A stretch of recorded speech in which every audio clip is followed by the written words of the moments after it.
What's up, guys? Good morning, or good afternoon, or good evening, or good middle of the night, depending on when you're watching this. Go to bed if it's middle of the night. Sleep's good. I'm so excited to share this lesson with you guys today.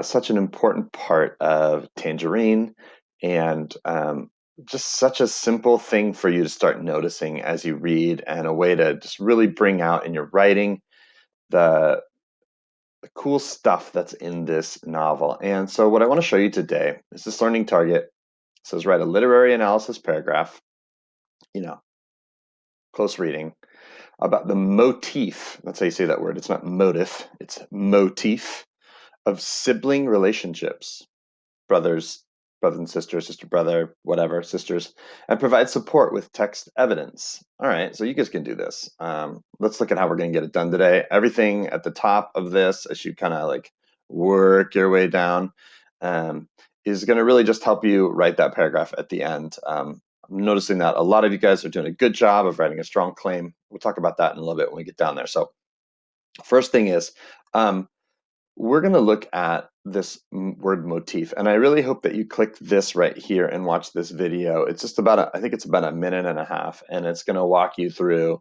um, what motif is, and she's going to talk about how it's like a song you can't get out of your head, and that's a really good way to put it. But one of the things I want you to really pay careful attention to is that motif is one of the ways that authors like Edward Bloor in Tangerine. It's one of the ways they build theme. And later this week, you guys are going to be writing a little bit about theme. You're going to use the strategy called SIFT, and it's going to help you start looking closely, even more closely at the text than you may have ever looked before, to determine what are some themes in this. And so this is one really, really simple way to go, oh my gosh, he keeps talking about brothers. He keeps talking about it. He won't stop talking about brothers.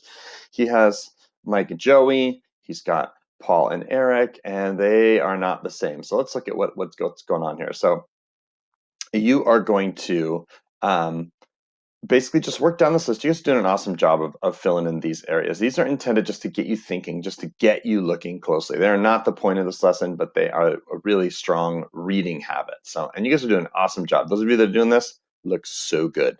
All right.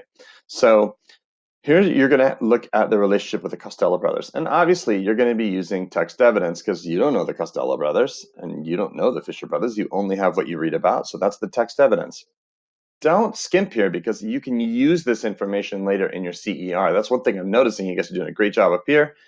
You could do a little bit better job of using the text evidence that you find up at the top and bringing it down. Okay. So what we got here is we have this Fisher's Brotherhood built on threats and fear. Yeah, no doubt. Paul's scared of Eric. He's a scary guy. He's a monster. And he's even more monstrous if you haven't read to the second half of this novel as it gets going. Really, really bad. So you're going to build on this idea of how you might separate these two. So here's a really good example sentence here. That's what this EX stands for. Here's an example of this, the difference between them. So kind of like he did with Paul and his mom, you're going to do that here. All right, down to the CER. Let's write a strong claim here. Let's attack this about one of the sibling relationships. Okay, this is important. You're not writing compare and contrast, but you're writing about one of the sibling relationships. But what do you want to say about it? What do you want to say about Joey and Mike? What do you want to say about Paul and Eric? Well, what I recommend that you say is something that the author thinks is important. So you might say something about um, Paul and Eric's relationship and the way that they, you fill in the blank, but it could be how they fight, the way that they, um, exchange looks, how the way they don't speak, how the way that they play off their parents, how the way they separate, how the way they think about their friends. You might talk about why the author does that and why he shows it through this brotherhood thing. If you choose the Costellos, it's going to be kind of the opposite. And you're definitely noticing how the author's playing off the two of them. So notice how the author does this brother stuff. I'd love to see some text evidence about it. Make sure you use those transitions. And we'll see what you come up with. All right, you guys, it's going to be great.